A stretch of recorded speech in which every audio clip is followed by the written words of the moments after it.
The 2024 Walk Like Mad fundraising event is happening later this month, and that event raises awareness and funds to help end drunk driving. Tyrah is in the ARC Lounge this morning with Candace Reid, the program director for Mothers Against Drunk Driving Washington State, about the event and the spike in impaired driving deaths that we're seeing right here in Washington. Hey, ladies. Hi, Steve. Thank you so much. Candace, thank you so much for coming in. Thank you. Thank you for having me. Of course, of course. So before we get into the Walk Like Mad event itself, can you just tell us about the organization, what you all do, and why you all do it? Yes, we are Mothers Against Drunk Driving, and we are the largest nonprofit that's been around for over 40 years. It started with a mother, in grief. Unfortunately, she lost her daughter tragically due to drinking and driving.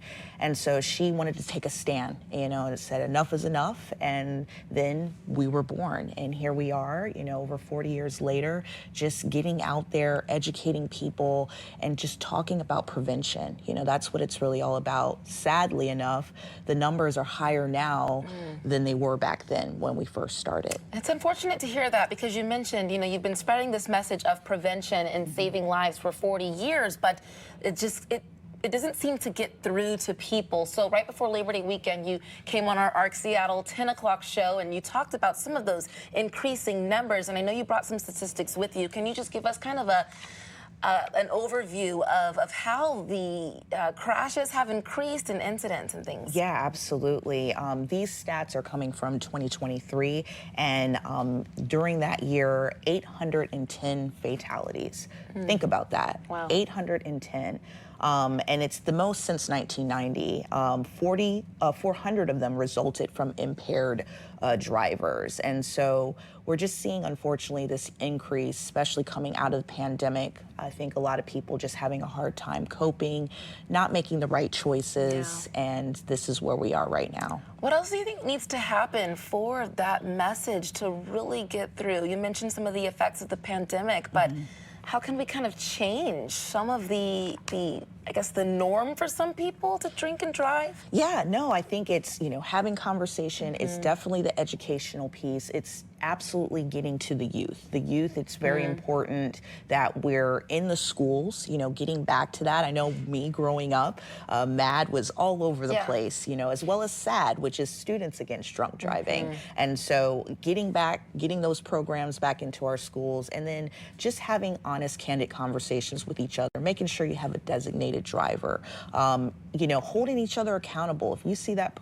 saw that person and they have a little too many drinks, telling them no. Do not get your keys, do not get in the car, and stopping them right there. That's good advice, holding your peers accountable. So let's talk about the Walk Like Mad event that's happening later this month. Can you just tell us why this particular event is so important and how walkers are supporting in MAD's mission? Oh man, it's our way, it's our special way to give back to those victims. Their lives have been changed forever, and this is an opportunity for them to come together and let them know that they're not alone. We're here to support them. We're going to be doing something very special for them this year. I'm really excited about that, and I just want to shout out my Pacific Northwest team. They've done a phenomenal job of doing so many things to get things going. We have some awesome new sponsors this year. You guys will be there again, emceeing. So we're really, really excited. But that day is just all about our victims and their families, and just coming together and having that time and space to, acknowledge what happened, but also let them know they're not alone and to have a little fun. It's good to have that support, right, from the community around you. So if someone wants to participate in the event, either walk or maybe just show up, maybe volunteer, what's the method for that? Well, you're going to go to www.walklikemad.org. Go on there. Please register. We are still looking for volunteers, especially. And then, of course, we just want your support. We have some really awesome T-shirts this year. So when you sign up, you get a free T-shirt along with that. And like I said, we're going to have a lot of fun. Okay, it sounds like it's going to be fun. Any other final messages to drivers out there? Anything you want to leave us with? Just be safe. Be safe. Think of others. You don't want to see your family. You don't want it to be you. And I think that's the problem. It's just that prevention.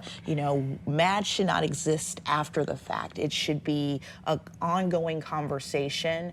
And if you know someone and you love, that person, have those conversations, make smart choices, and just take care of one another. Thank you so much, Candace, for Thank sharing you. that message and for coming on. Steve, it's such an important cause, and to think that there were 810 fatalities on the roads last year alone is just, it's tough to hear. It's a lot of lives, and each one of those people have families. Thank you very much for the important message this morning.